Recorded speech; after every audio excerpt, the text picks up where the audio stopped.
শান্তি রক্ষা কমিটি হবে, তোমাদের পাশে থেকে সহযোগিতা করব। বৈষম্য বিরোধী ছাত্র আন্দোলন খুলনা আমাদের যে পুলিশের সমস্যাগুলো আছে সেই সমস্যাগুলো খুব দ্রুত সময়ের মধ্যে গোড়া থেকে সংস্কার করে তারা আবারও দেশের সেবায় ফিরে আসবে এবং দলমত নির্বিশেষে, আমি আবারও বলছি, দলমত নির্বিশেষে সকলের নিরাপত্তা নিশ্চিত করতে হবে। পুলিশের সকল সদস্যদের বিরুদ্ধে আইনানুগ ব্যবস্থা নিতে হবে। আমরা গতকালও বলেছি এবং আমরা আজও বলছি, আমরা কোনো লেয়াজভিত্তিক প্রশাসন চাই না। পরবর্তীতে দেশে যদি একই পরিস্থিতি আসে সেক্ষেত্রে পুলিশের ভূমিকা কি হবে তা জাতির কাছে পুলিশকে স্পষ্ট করতে হবে এবং আমাদের এখানে যে উপস্থিত পুলিশ কমিশনার আছে তাকে এখনই বলে দিতে হবে যে আপনারা কি ভূমিকা রাখবেন যদি দেশে এই ধরনের পরিস্থিতি আবার ফেরত আসে। ধর্ষণ মামলায় আমার এই পয়েন্টটা সাংবাদিকরা একটু গুরুত্ব সহকারে দেখবেন। আমাদের এই পয়েন্টটা আমাদের একটা বোন বলেছে যে ধর্ষণ মামলার আসামি যারা জামিনে মুক্তি পেয়েছে তারা বিভিন্ন এলাকায় ফিরে যেয়ে আবারও হুমকি ধুমকি দিচ্ছে। তাদেরকে কোর্ট খোলার মাধ্যমে অতি দ্রুত সময়ের মধ্যে আবারও গ্রেফতার করতে হবে। প্রতি মাসে একটি করে মিটিং অবশ্যই ছাত্র জনতার সাথে আপনাদের করতে হবে দেশের চাকরির পরিস্থিতি বিবেচনা করে। সাথে কিছু বক্তব্য আমি বলতে চাই যে বিভিন্ন রাজনৈতিক দলের নামে আমাদের কাছে অভিযোগ আসছে। সেই সকল রাজনৈতিক দলকে আমরা বলতে চাই যে আপনারা যদি আসলে এই দেশের ভালো চান, যদি আপনারা আসলে এই দেশের জনগণের উন্নয়ন করতে চান, নিজেদের উন্নয়ন না করে যদি জনগণের উন্নয়ন করতে চান, তাহলে আপনারা রাস্তায় নামুন, ছাত্রদের সাথে কাঁধে কাঁধ মিলে ট্রাফিক কন্ট্রোল করুন, আপনারা রাস্তার ময়লাগুলো পরিষ্কার করুন। আপনাদের নামে কেন এখন দখলের অভিযোগ আসবে? আপনাদের নামে কেন এখন হত্যার অভিযোগ আসবে? কেন বাড়িঘর ভাঙচুরের অভিযোগ আসবে? আপনারা অতি দ্রুত সকল রাজনৈতিক দল ব্যবস্থা নেবেন এবং আপনারা নিজেদের প্রমাণ করবেন যে আপনারা এই দেশের জন্য, এই দশের জন্য আন্দোলন করেছেন। আমাদের বৈষম্য বিরোধী ছাত্র আন্দোলনের এখানে যারা সমন্বয়ক ভাই ও বোনেরা আছেন, আমি আপনাদেরকে বলবো যে আপনারা অন্তত আর কয়েকটা দিন যুদ্ধ করেন। আমরা যদি আর কয়েকটা দিন যুদ্ধ করতে পারি তবে আমি আপনাদেরকে এইটুকু গ্যারান্টি দিতে চাই যে আমাদের আর 5 বছর 10 বছর পরে অস্ট্রেলিয়া ইউরোপে যাওয়া লাগবে না। আমাদের এই দেশের যে মানব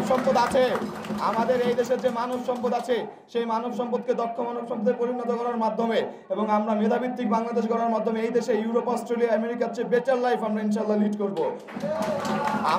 আমাদের যে বৈষম্য বিরোধী ছাত্র আন্দোলনের ভাইরা আছেন, আপনাদেরকে বলতে চাই যে এটা কোনো রাজনৈতিক ব্যানার না।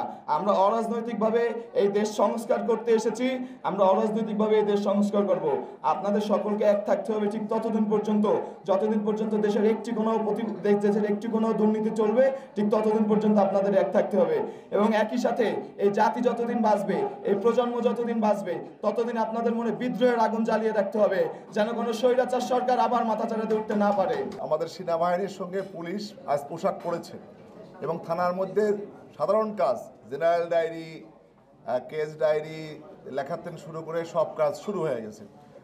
আমরা আশা করছি যে আগামীকাল থেকে থানা পুলিশ কার্যক্রম হয়ে যাবে। আর রাত্রে আমরা যতদূর সংবাদ পেয়েছি যে সম্মানিত প্রধান উপদেষ্টা বা তার উপদেষ্টাদের মধ্যে থেকে, মাননীয় উপদেষ্টাদের মধ্যে থেকে রাজারবাগ পুলিশ লাইনে গেলেই এই সমস্যার সমাধান রাজারবাগ কেন্দ্রিক যে কেন্দ্রীয় সিদ্ধান্ত হলে তখন আমরা হয়তো কাল পরশুর মধ্যে আমরা আশা করতেছি যে ট্রাফিক পুলিশ সহ সব পুলিশ তখন রাস্তায় নামবে এবং আমি কথা দিচ্ছি যে প্রথম দিকে অবশ্যই আপনারা যারা মাঠে আছেন তাদের নিয়েই আমরা কাজ করব। একটা সবচেয়ে ভালো কথা যে আজকে যেসব কথা হলো এটার কতদূর অগ্রগতি হলো, এটা অবশ্যই প্রতি মাসে এই সমন্বয়কদের নিয়ে একটি করে সভা এখানে অনুষ্ঠিত হবে। প্রথম থানাভিত্তিক এই তালিকাটা যদি আপনারা আমাকে দেন তাহলে আমি থানাভিত্তিকটা 1-2 দিনের মধ্যেই আমরা কমিটি গঠন করে ফেলব। পরবর্তীতে 5-7 দিন পরে ওয়ার্ড ভিত্তিক, তাহলে আরও ছোট হলো, আমরা কমিটি গঠন করে ফেলব, নিরাপত্তা কমিটি। আপনাদের দিক নির্দেশনা অনুযায়ী আপনারা যেহেতু সকল পোস্টের ঊর্ধ্বে, আমরাও সত্যটা পাবো, সেই অনুযায়ী আমাদের পুলিশ কাজ করবে।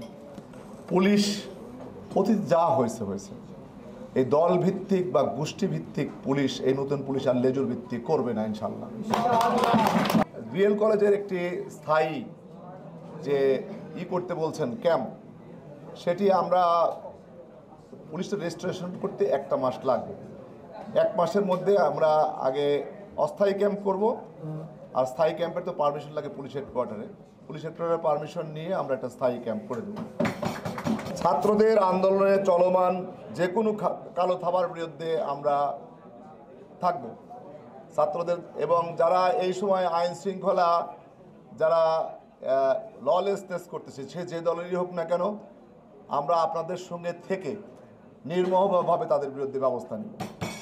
এর মধ্যে সিনিয়র অফিসার সহ অন্য অফিসারদের আমরা যথারীতি এনগেজমেন্ট করব, যাতে করে পুলিশ তার কার্যকরী ভূমিকা রাখতে পারে। আমি আবারও বলি যে এটা আমরা আশা করতেছি খুব শীঘ্রই হয়ে যাবে আর কি। পাবলিক বা সরকারি কলেজ বা বিশ্ববিদ্যালয়ের, যেমন স্বায়ত্তশাসিত বিশ্ববিদ্যালয়ে ছাত্রদের গ্রেপ্তার করতে যেমন পারমিশন লাগে, বা বেসরকারি বিশ্ববিদ্যালয় বা বিএল কলেজের মতো যেসব প্রতিষ্ঠান আছে, এসব শিক্ষার্থী হলে তাদের গ্রেপ্তার করতে হলে, যদি কোনো অন্যায় করে গ্রেপ্তার করতে হলে আমরা সংশ্লিষ্ট কলেজের প্রিন্সিপাল যে আছে বা প্রিন্সিপালের কাছ থেকে যে প্রদত্ত আছে তাদের সাথে আমরা ব্যবস্থা নিব।